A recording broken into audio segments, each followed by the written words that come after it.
Hello, ladies and gentlemen, boys and girls, children of all ages. Welcome to the Game Dojo. I am your triumphant host, the Game Ninja Baby, and we are talking about, yes, you see it, The Walking Dead's final spinoff show, at least that we know of, Rick and Michonne, the ones who live. That's right, ladies and gentlemen. We out here, and let me tell you something. Never have I been more happy to be surprised with a Walking Dead spinoff. Yeah, I said it. I said it. You heard my reviews for Dead City, the Negan and Maggie series. You heard my reviews for Daryl Dixon. I think I did a review. I'm not sure. If I didn't, that's coming up. But in the midst of all those things that's going on, there was this whole story about Rick and how he was still alive, and Michonne when she left and how Michonne was still alive. And it's basically a love story for the ages. And here in 24K movies and reviews, TV shows and games, we are very critical when it comes to the land of the Walking Dead. Good, bad, ugly. How about that? Good, bad, ugly. So, sorry, throat piece. Sorry about that. Throat piece was acting up. So, like I was saying, The Ones Who Live, streaming on AMC Plus. The good, the bad, and the ugly. Let's talk about the bad. Okay. One of the biggest bads that I have, and the gripe that I have, it's Ring of Power. My precious.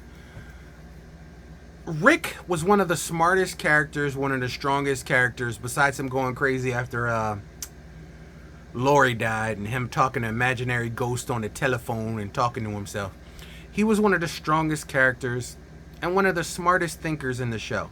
So the fact that you turn him into this person who can't grasp the concept that if he gets along to go along, he could escape, it kind of pissed me off. And I'm have to say this. Spoiler review, if you're watching this, you have a chance to look away. 5, 4, 3, 2, 1. You've been warned. Spoiler. When did the land of the Walking Dead become Star Wars? Because almost everybody in the Grimes family has lost something. They've all been shot. Carl lost an eye. Rick just took his hand because he wasn't smart enough to figure out how to get a wire off his hand, which that put him right back into camp. Now he's minus the hand, which is ironic because he was the one that locked Merle on the roof in the first season of The Walking Dead, and Merle ended up losing his hand. So how about that, bitch? That came back. That came back with a vengeance, bruh. So Rick is handless. I know. Rick is handless. I didn't like that fact because it automatically handicaps Rick, and Rick is such a strong character. I don't like the way they did everybody in Dead City. Maggie, who's fought billions of zombies, she forgot how to fight zombies. She's laying on her back crying, zombie crawling all over her. Like, I hate it when I know you want the characters to be vulnerable, and I get it, but they've been in this world for about 20 years. 20 years they've been in this world. If they ain't got it together by now, they shouldn't have made it. Period. I don't like sorry about that. I don't like how they made Rick's character so weak and pathetic. Like, it irked me how he just couldn't listen to anybody and everybody. Like, it's a very simple premise. If you try to escape 4 times and you can't get out of this place, and somebody's trying to lift you up to a pedestal to put you in a higher place, that gives you more freedom. That gives you the ability to carry out a better laid plan for you to escape. Like, I don't understand how you couldn't grasp that in your mind. Like, but I guess that was part of the series. We spend majority of this first episode. Where's my water at? Let me get some water. Sorry. My throat piece, man. Throat piece. Hit that again. Alright. So we spend majority of the first episode following Rick. What he's been doing for the last 5 years, all the way up into the current present. And it's clear how much he loves Michonne. I know the fever dreams about him meeting her on the bench and they having pizza together and all that stuff. I get it. He's dreaming about a life with her. And I don't know what ultimately they're going to do, because the show is called The Ones Who Live. So I'm assuming both of them live. But if they don't, that's pretty fucked up. That's all I'm going to say. Even before we get there, because it's only 6 episodes, if Michonne or Rick die off, that's fucked up. Stupid. The show is called The Ones Who Live. Should be The Ones Who Live. Not to mention, like I said, they've been in this environment for 20 years right now. Why is it every community, every place that works around with same premise? They're all set up to fail. So why would you want to live in a community if every single last one of them is set up to fail? Why? Biggest question. But that's beside the point. So Rick ends up finally taking the advice of, and I'm going to say this, I don't know if none of y'all caught it if you watched the episode. There is a very, very Will Smith-esque character. I don't know if y'all caught him. The mentor for Rick, he's very Will Smith-esque. It's almost like they wrote it with Will Smith in mind, because some of his mannerisms, the way he talks, very Will Smith. Like, very Will Smith. I would say I Am Legend in that whack-ass movie, The Gemini Man, where Will was the CG version of himself on The Fresh Prince. Anyway, the character was very Will Smith-esque. Hairline, voice, acting, mannerisms, very Will Smith-esque. It's almost as if, like I said, the part was probably written for Will Smith in mind, a Will Smith character, which he ain't got much going on right now, so I wouldn't have hated him if he was up in here. I don't know if they ever would have even offered it to him with everything that's going on, but that character was good. And unfortunately, I'll ruin it for you. Like I said, this is a spoiler video. They kill off Will Smith. And you knew they would, because he just had so many mentoring moments where he was talking to Rick and they was getting together and he's trying to get him to the point where he could be this person. And then, surprise, surprise, motherfuckers, Rick really gives in. I thought he was bullshitting with a long game escape plan. This motherfucker really gave in and was just like, yeah, I'm gonna go set up this place for them. And you could see the time elapsed changing, because the Will Smith-esque character says to him, oh yeah, in over a year's time, they're gonna go down there and they want you to set up this place. And you see the time-lapse photography of Rick going to this place by helicopter, setting it up. He's on little computers and things like that, because I guess somehow the laptops still work. I don't know how. Well, I guess they have some technology. Anyway, but they show you how much time has passed. And then Rick takes his little diaries and his letters that he wrote to Michonne in glasses and stuff and just tosses it in the fire. And I'm like, well, then what the fuck was the reason of you writing them down in the book? I thought you were going to leave them somewhere or come back to them one day and be like, this is my thoughts. Or throw them in a bottle like you did and have them float off somewhere. But nah, Rick gave the fuck up. He just was like, I accept I ain't never getting back to you. So I'm going to do all I can to save the world so that you guys have a world to live in. Which, don't get me wrong, it's a very noble thought. Because at a certain point, he realized maybe the best way I can help the ones who live, it's the name of the series, is by providing them a world to live in. And I did grasp that concept, and that was very nice. Very nice. Rick going through his training scenes was pretty cool. There is another character they brought into here, which is kind of like the anti-Rick. She's always the voice of reason. She's the one that saved him when he was going to escape down the sewer drain again. But, didn't work out. Escape attempt number 5 didn't work out. But I kind of like them putting her in there because she's a hard ass, but on the same token, she represents what Rick was with the fire in him. And like the guy, like the Will Smith-esque character was trying to tell him, like, everybody who's alive now has lost someone. And everybody in this city wants to be here. You are the only one wanting to get out. And I get it, because if you're in a place where you can't leave, something inside you wants to run. It don't matter how great the place is. Don't matter what kind of job you have. It doesn't matter what kind of living you have sustained in that place. You want freedom. And freedom at any cost will always have a rebellion. What I didn't like is they did the Romero later movie. What was the one with John Leguizamo? City of the Dead? Land of the Dead. Land of the Dead.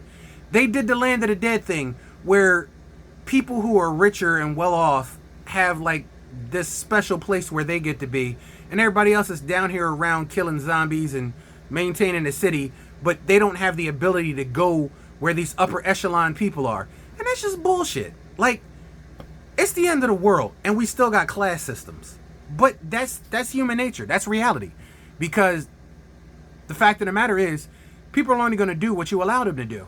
And somehow, some way, you allow these upper echelon people to be like, yeah, we up here and y'all down there, because y'all down here, y'all got to stab zombies for a living, go out there and clean that shit up. But y'all can't come over here with us. We don't want y'all up here with us eating the steaks and the salads and the clams in the sunlight in the parks in the forest with the laptops and the blackberries.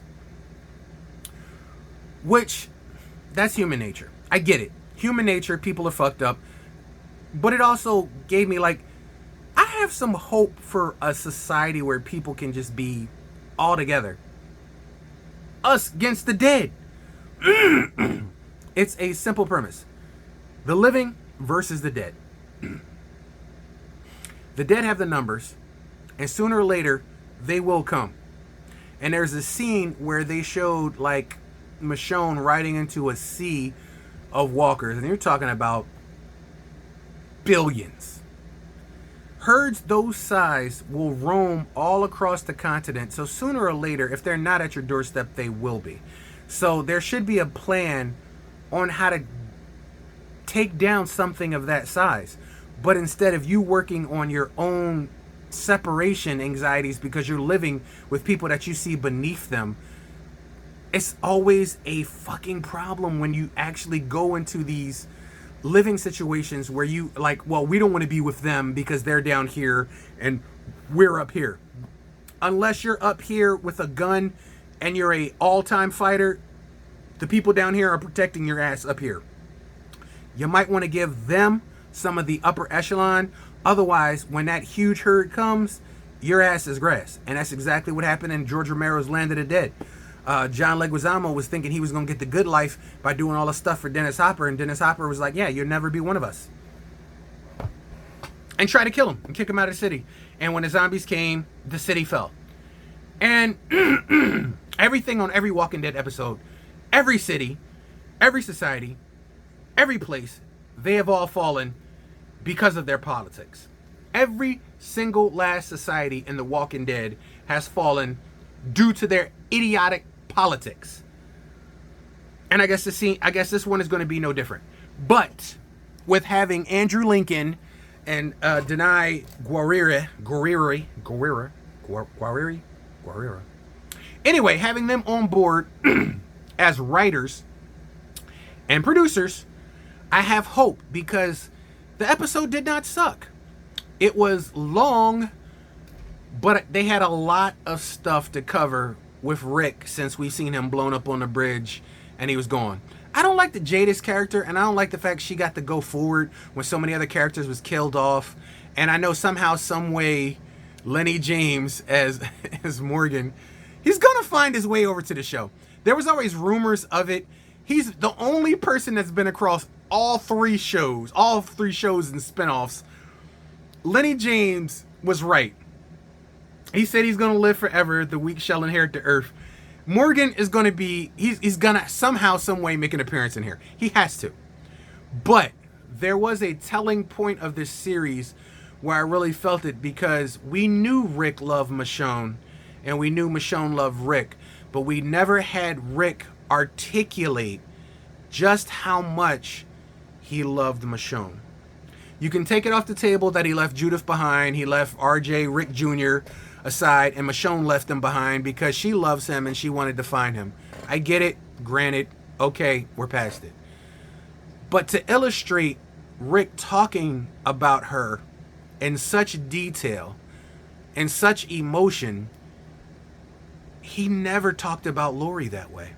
And I don't know if any of you guys drew that into your minds. Go back and watch the first season of The Walking Dead, the second season of Walking Dead, the third season of Walking Dead. Watch those ones with Lori.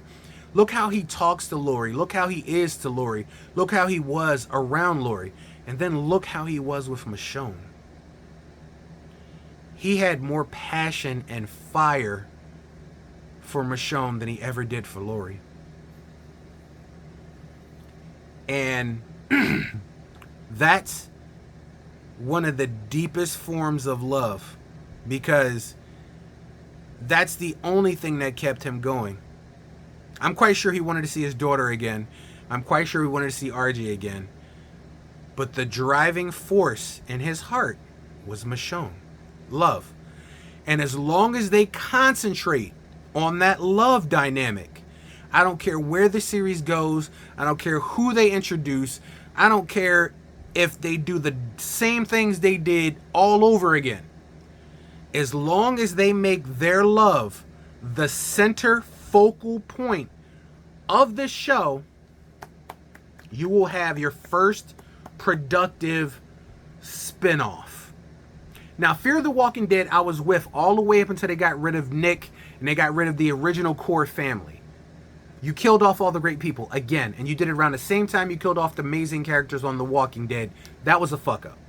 But if you keep Rick and Michonne's love the center focus of this story, no matter where it goes, you will have a hit. And I say that. That's my word. As they said back in the day, my word is bond. Before we even see the 5 subsequent episodes that are coming in the weeks, because you have to wait week to week, which kills me on a streaming service, but whatever. So, The Ones Who Live, the Rick and Michonne spinoff series, comes to a culmination at the end where Rick is in a helicopter that crashes. He finally has his freedom. He's finally out of there, but somebody's trying to kill him, and they're trying to, because they killed fake Will Smith. And Rick somehow survived a helicopter crash with 3 other people, and they all get blown up, and you see people taking them out one by one. I don't know what them bombs are, but they go in and then they just explode. That shit was fucking, that was insane. Like when the little dart came through the helicopter window and stuck Will Smith in the chest, and he was just like, boom, and it blew him up. That was great. But they was using the same technology, and it was on the ground, which Rick would have died. But I understand Rick is the focal point of the story, so you couldn't kill him off. But they tilted the I wish they would have left it out of frame, because I immediately caught it. Because you can see somebody in the distance, the feet, taking out the last of the helicopter men, but you see a sword. And I was like, that's Michonne. I instantly knew it was Michonne. I kind of wish you would have just tilted the camera down, or at least have it just on Rick and do flashes, because you gave it away. And that was the biggest oomph of the episode, because they finally got to see each other again. So as the feet come into screen, into the walkway, and Rick is knocked on his ass, even though all the training he did, he's supposed to be a badass mama, he still got knocked on his ass and was getting ready to die. And she's the only one who takes off his helmet. The other people she just killed. But this dude, she had to lift up the helmet before she cut his throat for some reason. Because it's Rick. Come on, guys. Well, whatever. You could have made the helmet fly off of him in the crash so his face was open and his head was turned around so when she turned him over, she saw it was Rick. It would have been better, but it's okay. So anyway, as she's getting ready to slice his throat, flips the mask up, and it's Rick. And as much as he's dreamed of Michonne, and as much as I imagine she dreamt of him, they finally see each other. And it's a great moment. It's better than I thought it would be. And I don't know if Andrew and Denai have a real life closeness to them or friendship, but whatever relationship they have in real life, it comes through on screen very well. Because there's a lot of actors who can have a look in their eyes that they've missed someone, have a look in their eyes that they needed to see someone, a look in their eyes that they missed their lost love. Either Rick, Andrew Lincoln, is a phenomenal actor, which he very well may be. I'm not denying him. I'm not diminishing him in any way. Neither am I Denai either. She's been in the Black Panther movies. I've seen her in a ton of other things. She's got skills too. But the look that they share at each other, the look in his eyes at her, it can't be faked. Which is weird because I'm like, do they really got something going on? Do they have like a relationship in real life? Because stranger things have happened. I mean, Angelina Jolie met Brad Pitt on the set of Mr. and Mrs. Smith, and we all know how that turned out. But there's just some things that's unmistakable. Anybody who's ever seen love before in their life, for real, knows that look. Let me see if I can show you that look real quick. Hold on one second. Okay, so I got his look. Do you see that look? Do you see that look in his eyes? Do you see that look of, I can't believe, he's not saying anything. And that look is, I can't believe what I'm seeing. And there's also a soft contour to his face where he thinks he's dreaming and he can't believe it. Now I'm going to show you her look. Okay, now like I said, back in her look, do you see those eyes, the mouth open, the gauge, the feelings? Either these two really did have some sort of relationship or they're great friends. I don't care what it is, but it comes across on screen very well. And this is the point I was trying to make. As long as they keep that intensity, that focus, they'll have an amazing show. I don't care whatever else happens. You can build the entire show around Rick and Michonne's relationship. Because we've seen the end of The Walking Dead, which sucked. We've seen the spinoffs, which sucked. We've seen those weird spinoffs with the kids and all that stuff, which has sucked. And you've had a suck ratio. Scientifically, I would hope you got it right once. This could be your once. Since The Walking Dead stopped,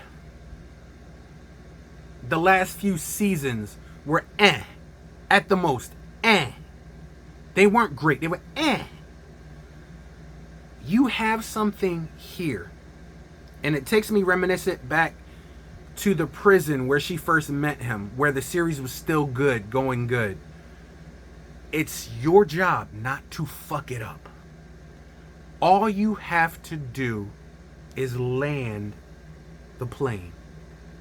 Land that dismount. And you're golden. You're golden. Your first episode did the right job by focusing on Rick. And the next one should focus on Michonne. And then come back to that dynamic. But please don't fuck it up. That's all I ask.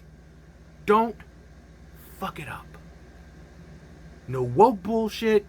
No enter politics. No fake governors. No fake Negans. Don't fuck it up.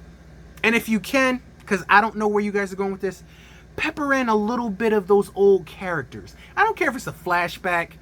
Pepper in just a little bit of those characters so that we can taste the world that these people are in now. Because like I said, it's been over 20 years since the world fell. What do you have left in this world? What are you fighting for? What are you dying for? What are you living for? That they said the ones who live, but it should have been called The Walking Dead. What do we live for? Because they're still zombies, the world is still shit, and it's still hell. So what are you living for? What keeps you going? People, the investments. And at the end of the world, some people manage to find love. And that is what this is. If they treat it as a love story within the world of The Walking Dead, golden. So, ladies and gentlemen, boys and girls, children of all ages, what rating do we give The Walking Dead, The Ones Who Live? So, in the Game Dojo, it pleases me to give the first ever positive rating on The Walking Dead in years, since before the real apocalypse. It's been a long time since I've actually liked a Walking Dead episode. And it could be because this was written by two of the main characters. So, more attention was paid than normal. But, The Walking Dead, The Ones Who Live, I'm giving it a platinum rating right now. As of now, it has a platinum rating. But, as I said before, it's their job not to fuck it up. So right now, episode 1, I don't think I'm going to do every single last episode. I might just get through the series and then come back and do a video wrap up. But as of right now, it's a platinum. But we're going to see where they go with this. Like I said, your job was to hook us in, tie us in, and give us something. You've done that. Now it's your job not to mess it up. So, ladies and gentlemen, boys and girls, children of all ages, The Walking Dead, The Ones Who Live, platinum rating, here from 24K, movies, game shows, and reviews. Sorry, my throat piece still ain't the best. Yeah. A positive review for a Walking Dead spinoff. Something I never thought I'd see. But we're going to follow it. Don't fuck it up, please. Please don't mess it up. So from the Game Dojo, thank you guys for liking and subscribing. Thank you for joining me. I know people are all across the board. You're going to have people who hate it, people who love it. Hate it or love it, the underdog has a chance to be on top. So we'll see. Until next time, don't forget to like and subscribe and stay tuned to the channel for all the 24K movies and reviews and game show reviews. I love you guys. I'll see you next time.